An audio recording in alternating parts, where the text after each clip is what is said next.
Political updates.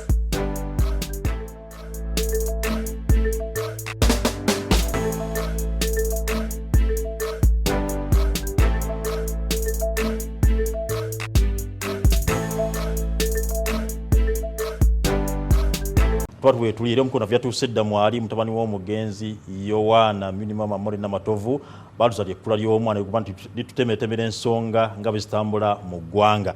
Amacyaga leero nso ngenda tandika n'embeera etali inunga mu bulungi oba etali ya ssanyu nga muna Uganda ate muna byamizannyo nina okunyula ku mutima nina ennyiike n'ekkonda eri abakulembeze batutwala njogera ku FUFA nenjogera National Council of Sports nenjogera ku Ministry ya Sports and Education nenjogera ku bakulembeze b'eggwanga Uganda kikuwa kiswaza era nga kikuba enkyuko kuba nti Silverbacks timu yaffe national team ya basketball eremedde okuba nti egenda okuba nti ezanya qualifiers za World Cup wabwe naye wensero milioni 2.5 zokka milioni 2.5 zokka eggwanga ddamba Uganda eremedde okuba nti sponsoringa team okuba nti egenda okuba nti ekikamizannyo ekyo kyannaku kiswaza naye nga twebuuze mu bingi bitekamu ensimbi newebuuza n'ikibuuzo kye neebuuza mbutuufu estate Uganda tetulina na kisaawe national stadium nti kisaawe kineno singa leero Mulindi agamba nti mbakooye ng'eggwanga temudda wange tukekyalizaawo emipiira nga mugamba nti muyagala okuba nti muyamba abavubuka mala okuba nti mununa abavubuka okuba nti tubakwatako tuleke tukwate ku byemizannyo bisobola okuba nti byepulenga abavubuka bangi nnyo n'ensi yoti Uganda mutuufu tetujagaliza ng'abakulembeze nabagamba I wrote a brief. Omukono amba bubi nnyo. Ndabaga it was wrong. Okutwala first lady mu politics. Nembaga nti ababbi bajja kuyingiramu. Abalabe babalowooza nti popularizing yourself. Kuba kabusinga yakubanga opinion polls. Nga naye mwalimu bavuganya president. Abagala president. Yeah. Kakati the problem Animal sports, wherever you cannot discuss it openly. Openly, yes. Next time when you put it, Uganda soccer. Is it? Yes. Okay. I'm a sports writer. Yeah. A trained sports writer. Era bwe nakawandiika Mulindwa yangulira emmotoka Regius. Lwakatabako. Yes. Very good. Yangulira Regius ne waka ekyaliwo nakweza namugamba nti ekaddiye naye njagala ngitunde era tuddemu ekirabo kya Mulindwa kisigale.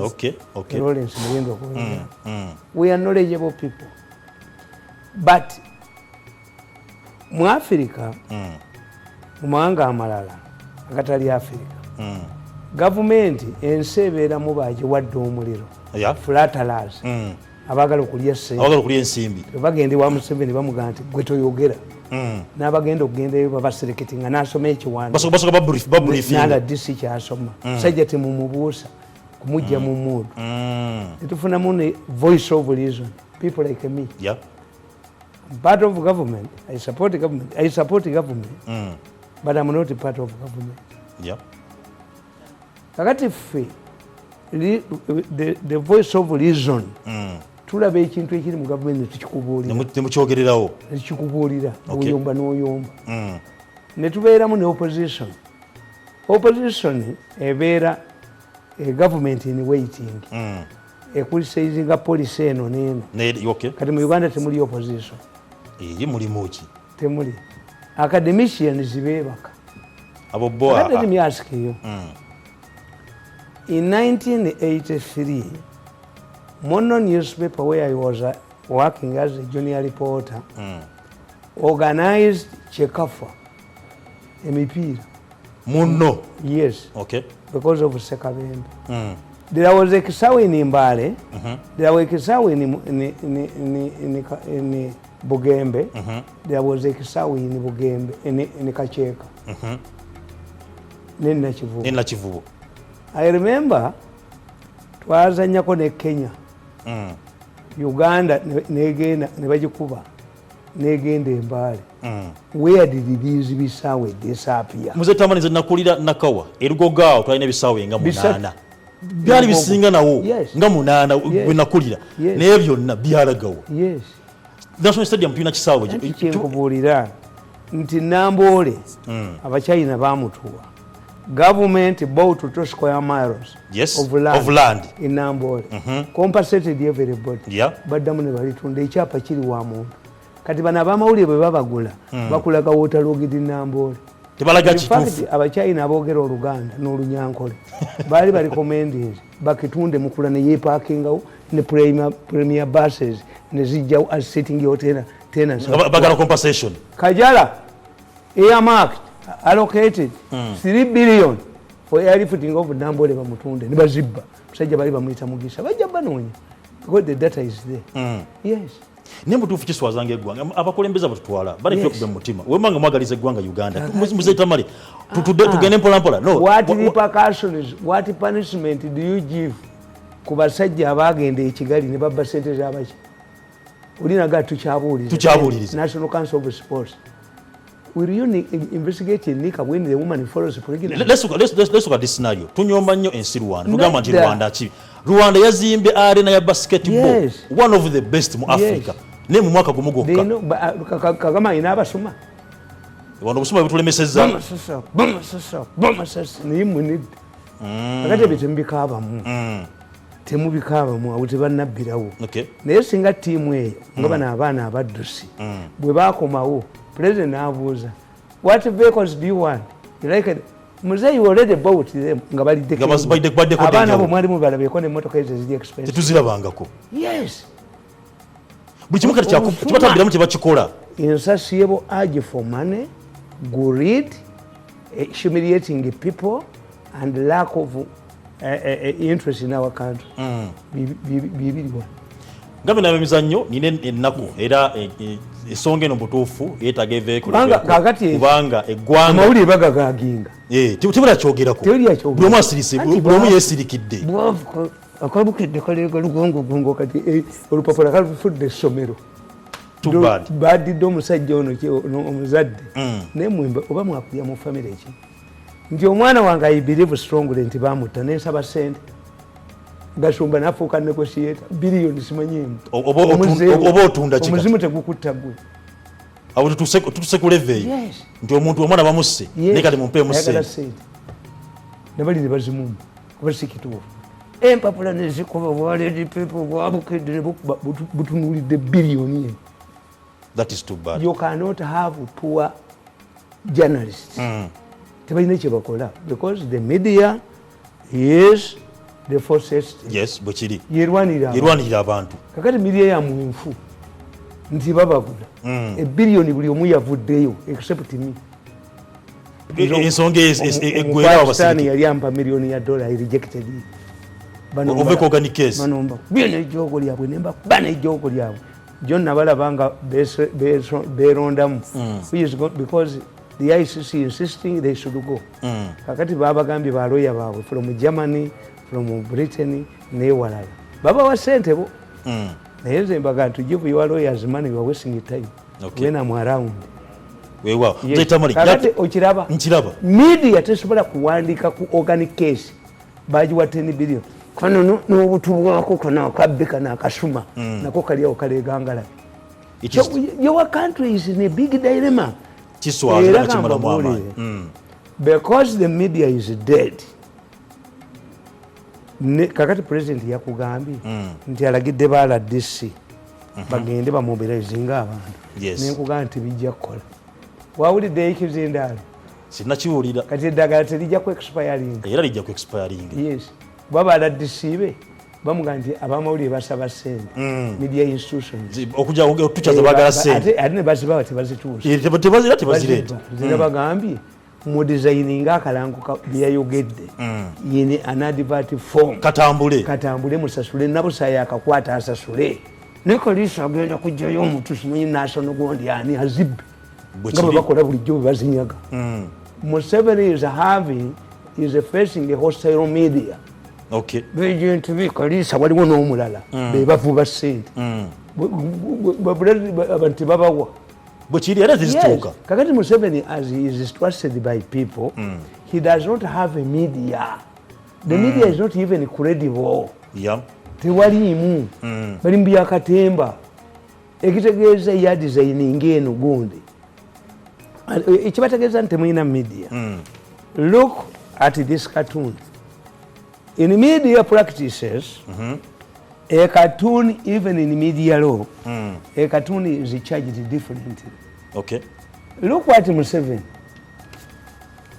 Look what Uganda. Ewenyera. Look what Uganda is in the plasters, bandages. Is walking, you know. Museveni abagamba atya. Nobody can do what? Nobody will disturb your peace. Mumbera Uganda mbera jeri. Mbera jeri ku clutches. Kakati ne bali okabate kono bali omunsi waggulu.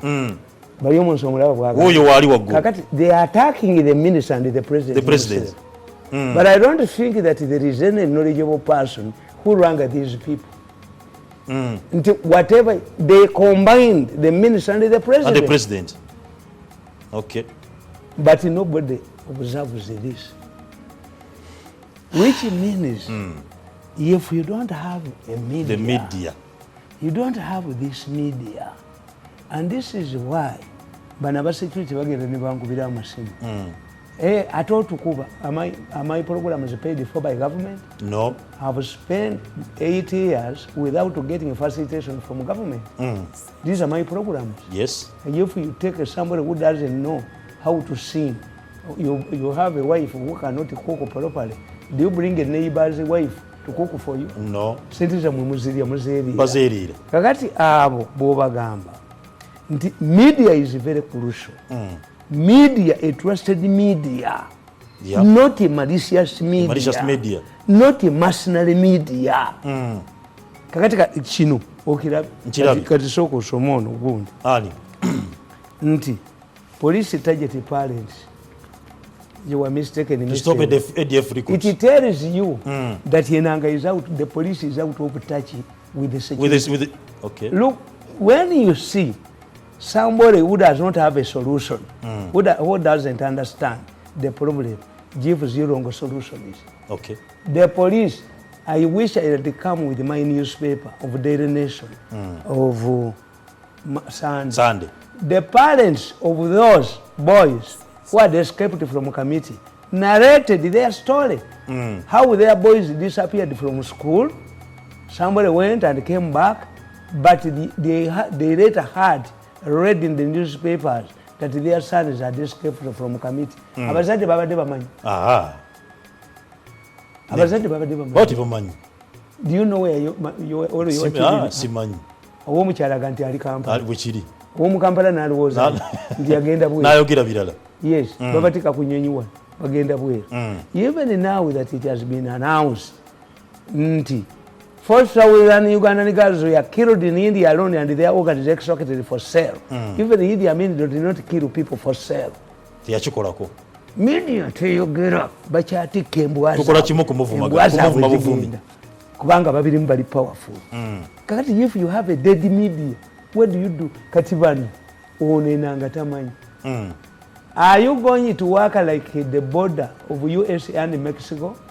Are you going to work like a Gondi? Ono musajja abadde ku president wa America. Are you going to erect a wall to divide Congo? Is it possible? Tekisoboka.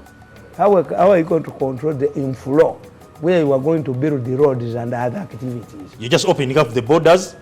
Kuba mugenda tugenda kuzimba enguudo. It is opening up. Kati bano batudde. Let me tell you. When you read my book, manyi waliwo omukyala ngenda ne mbasaasira. President was addressing a family, and the family appreciated what I did for them. Nabagirayo ebintu byabwe. 8 years ago, when I was still in State House, a woman came up and said, "This man is a drunkard. Am I your husband? How many books have you written? The only thing you can write, you woman, is a letter to your boyfriend, if you have one. Why do you hang on me? Why do you talk about my character? A man who left the State House, am I part of your staff?" You see the problem in Africa.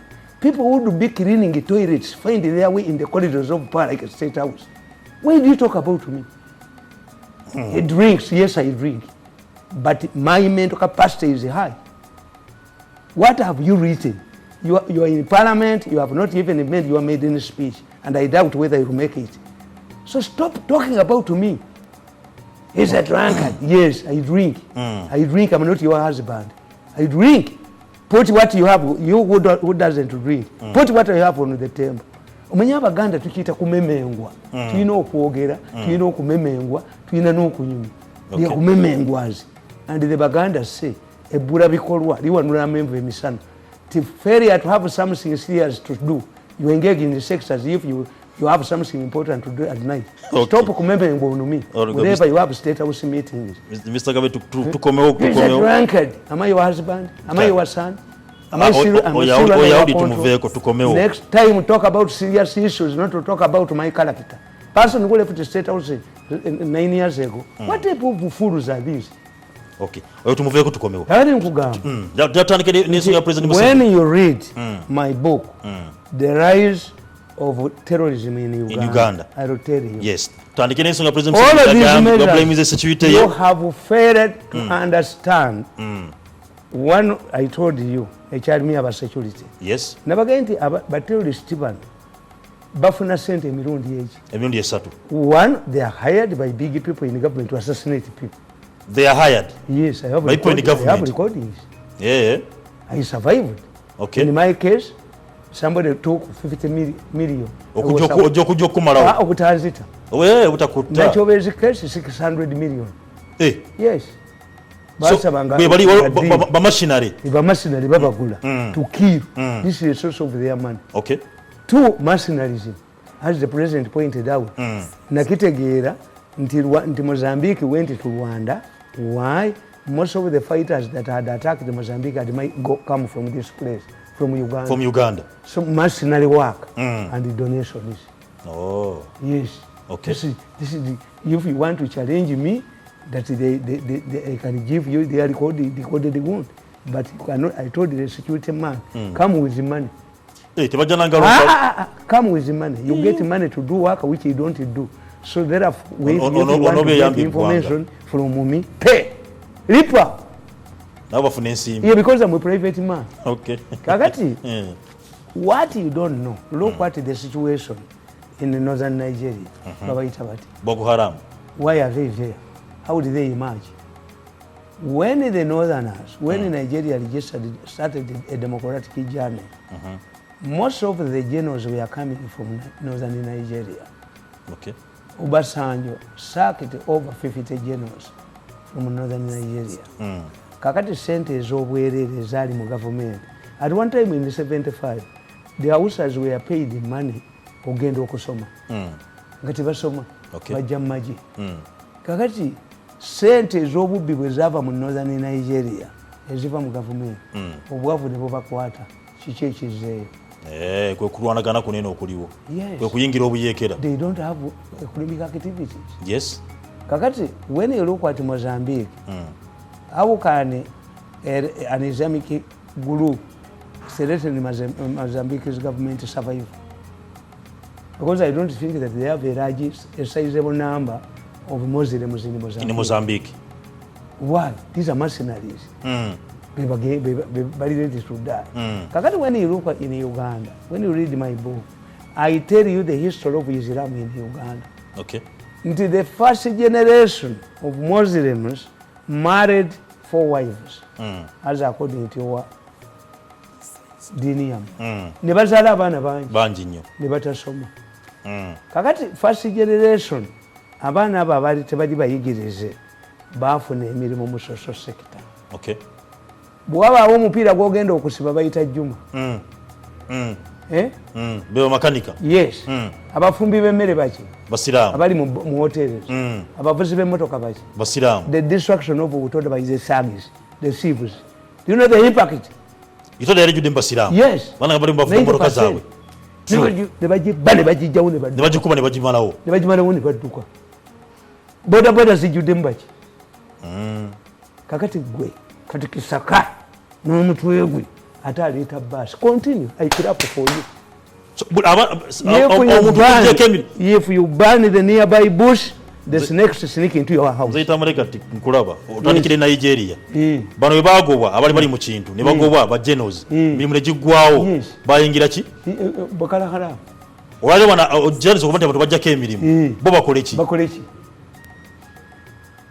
ne ekinanga mu mutwe gwe tasobola kyogera takimanyi when they sit in a group because the foreigners thinkers we sit ne mara okutegeera nti abaana bagenda ebweru okusoma Saudi Arabia wa batono nnyo abagatta ebyensi n'ebyeddiini yes and unlike Christianity emizikiti gy'abantu emizikiti gy'abantu yes bwe kiri emizikiti gy'abantu omwana nga ye imam bwe kiri do you have the arrangement where you accommodate the sheikhs who have come back kakati abo nabo tebalina mirimu ba sheikhs kakati ate nabana abaana ababadde beekoledde emirimu najjo mugibabbyeko mbwaggala nsalo enanga naye bamwakulirabo can you close a border Nze Tamale when a snake can sneak into your house president wavayo n'agamba nti security ye erirawo ebeera ku laxity babeera mu gandaalo na Uganda asigalewa bazuuka nga waliwo kikka ku bye there is nobody who can be on alert 24 hours kyeki bafuula okuba tebabeera ku alert tebeefiirayo human being is a human being. Why is it that when you go to Birmingham Palace bagamba nti sawa mukaaga awo abantu bagenda balaba aba change of guard abenda okuyibaveewo abasirikale bwe bali ku parade bagwa okujjako e Rwanda bwogera ku parade bagoba amagye ne wano bagwa ate bwogenda Southern Sudan olw'omusana efulu parade yegwa ne baleeta endala ne bakamanda baabwe kati omuntu ayinza kubeera ku alert. Me I stay outside my house at night, especially when I receive information that I'm in danger.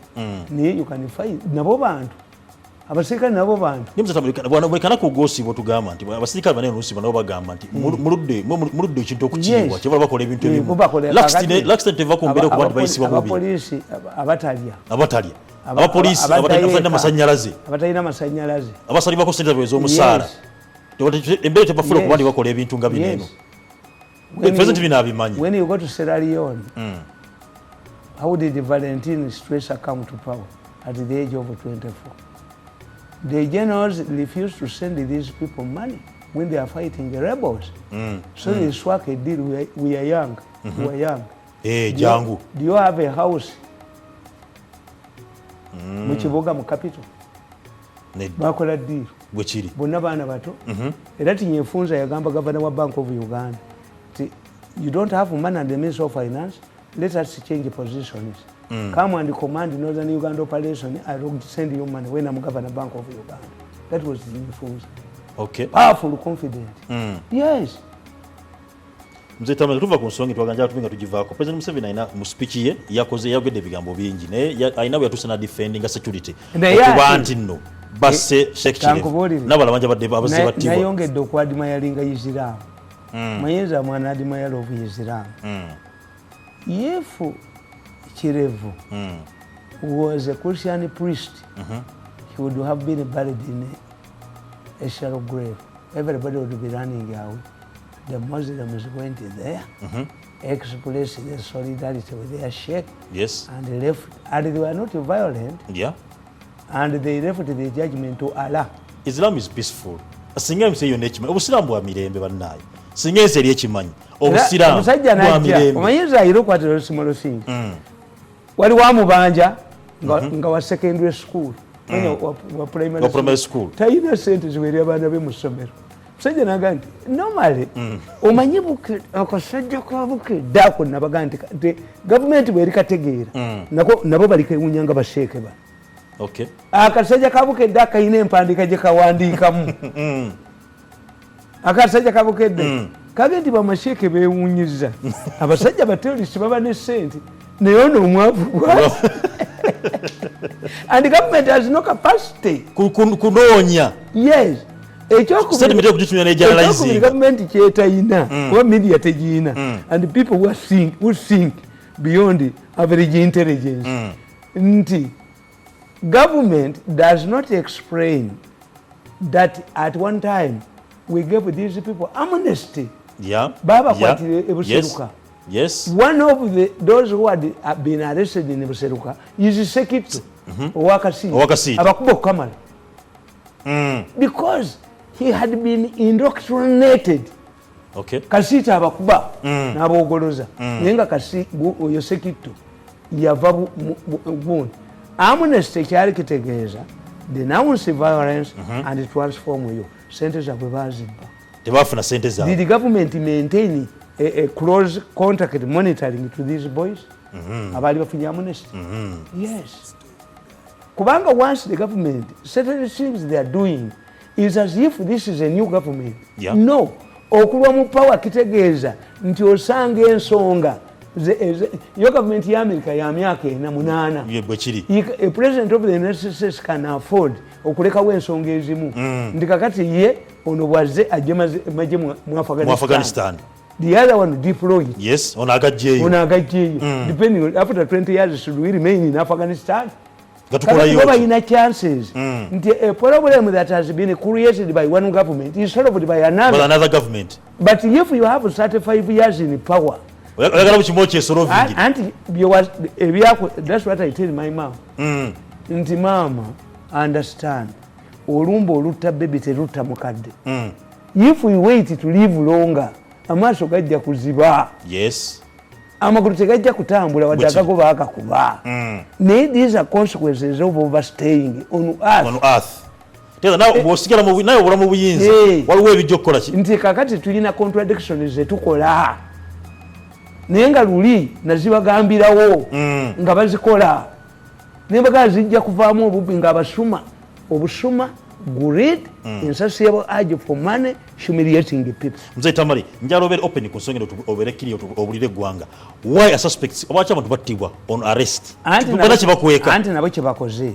Bana kibakweka. Nti you see lwaki gwe analyze. Lwaki bali bagenza okutega bomu ewono gwe bali bagenda okuziba. Allocate. Yatabanaabwe. That's revenge. Okay.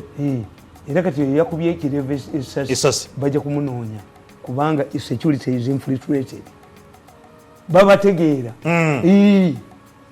Yakubye ekirevu. Bali bagenda mukola ki? No, naye bali bagenze. I analyze these things because for me, I am not seeing terrorism for the first time. Okay. Mbisoma mu nsi yonna. Naye tuba tusuubira nti omuntu singa bakwatiddwa tumujja mu information. Atubire sseeyo Enanga weeri. It depends. Ne waakyattibwa. It depends on the commander.